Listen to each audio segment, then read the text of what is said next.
হরে কৃষ্ণা। বন্ধুরা কেমন আছেন? আশা করি ভালো আছেন। সবাইকে জানাই কৃষ্ণপতি শুভেচ্ছা অভিনন্দন। তো আজ আমাদের বৃন্দাবন ধামে তৃতীয় দিন ছিল, আর আজ আমরা অন্য আরেকটি জায়গায় চলে এসেছি। এটা হচ্ছে যে এখানে রাধারানী চোখ খুলেছিল এবং মুখের কথা বলেছিল। মানে রাধারানী বলেছিল যে প্রথম দেখলে কৃষ্ণকেই দেখে চোখ খুলবো এবং মুখে কথা বলবো, আর সেই লীলাস্থান। তো তার জন্য রাধারানীকে রাধারানী নামকরণও এখানে করা হয়েছিল। কৃষ্ণ এবং রাধারানী দুইজনের নামকরণ এই জায়গায় করা হয়েছিল। তখন নন্দ মহারাজদেরকে নিমন্ত্রণ করে এখানে এনেছিল, আর রাধারানী কৃষ্ণকেই প্রথম দেখে চোখ খুলেছিল এবং কথা বলেছিল। এটা হচ্ছে সেই লীলাস্থান। আর এটি হচ্ছে যেখানে রাধারানী এবং কৃষ্ণকে একটা ঝুলনের মধ্যে নামকরণের সময় শুয়ে রেখেছিল। ওটা হচ্ছে ওই সেই তখনকারের মানে ঝুলনের জায়গাটি। আর আজ আমরা এখানে দর্শন করতে এসেছি। আরও একটি লীলা এখানে ছিল, যে বড় বাগানটি দেখা যাচ্ছে, এখানে রাধারানীর পায়ের নূপুর হারিয়ে ফেলেছিল, আর কৃষ্ণকে বলেছিল খুঁজে দেওয়ার জন্য। আর কৃষ্ণ রাধারানীর যে পায়ের নূপুরটা ছিল, এরকম আরও অনেকগুলো নূপুর প্রত্যেকটা বৃক্ষের সামনে করে করে রেখেছিল।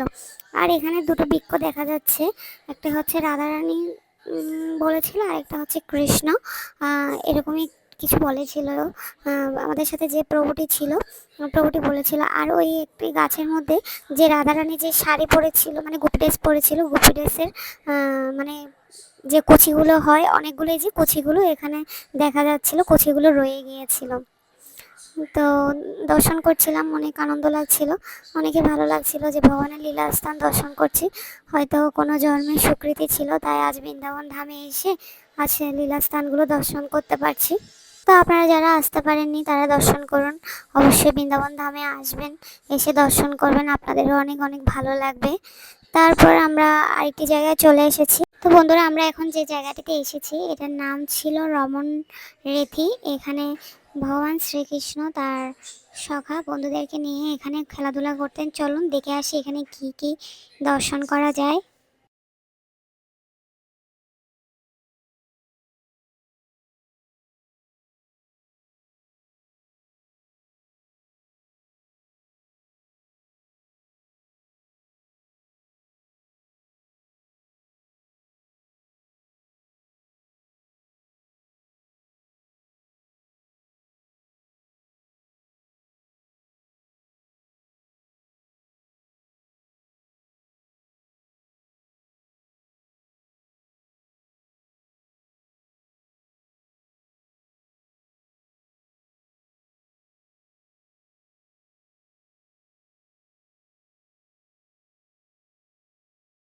তো আপনারা দেখতে পাচ্ছেন এই মাঠটিতে ভগবান শ্রীকৃষ্ণ তার সখাদের নিয়ে এখানে খেলাধুলা করতেন, গাভী চড়াতেন।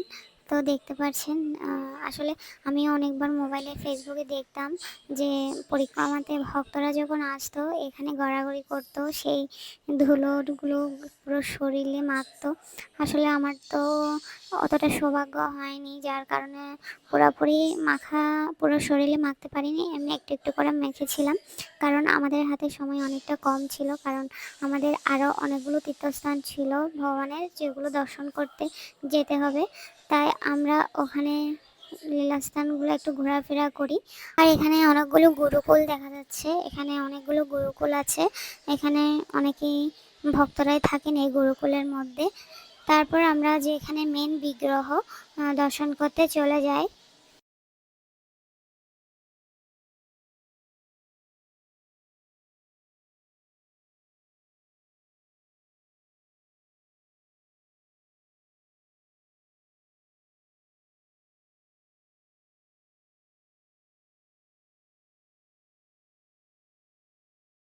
এই যে দেখতে পাচ্ছেন, যে যে রাধা মাধব কি যায়। তো এই যে দেখুন, এটা হচ্ছে মেন বিগ্রহ এখানকার। আর আমাদের সাথে যে প্রভু ছিল উনি বলেছিল এটা একটি রথের চাকা, এটা রেখে দিয়েছিল স্মৃতি হিসেবে। তারপর তো আমরা ওখান থেকে বের হয়ে যাই, আর বের হওয়ার সময় রাস্তায় অনেকগুলো হরিণ ছিল, এটা একটি হরিণের পার্ক ছিল। এখানে সবাই হরিণগুলোকে খাবার খাওয়াতে পারে, তো আমরা সবাই খাইয়েছিলাম। আর এটা ছোট বাচ্চাদের জন্য রাখা হয়েছিল পার্কটি। তো বিশাল বিশাল অনেক অনেক হরিণ ছিল, দেখে অনেক ভালোও লাগছিল।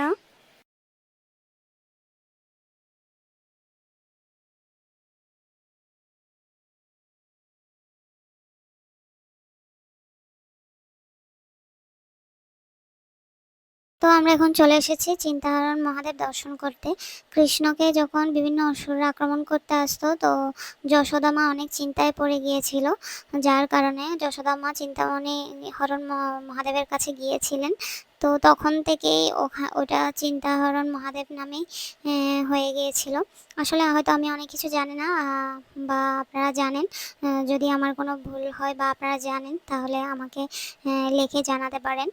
তারপর আমরা চলে এসেছি, এটা ছিল একটি যেখানে দামোদর মানে কৃষ্ণকে দড়ি দিয়ে বেঁধেছিল, যে আমরা কার্তিক মাসে দামোদর মাস পালন করি।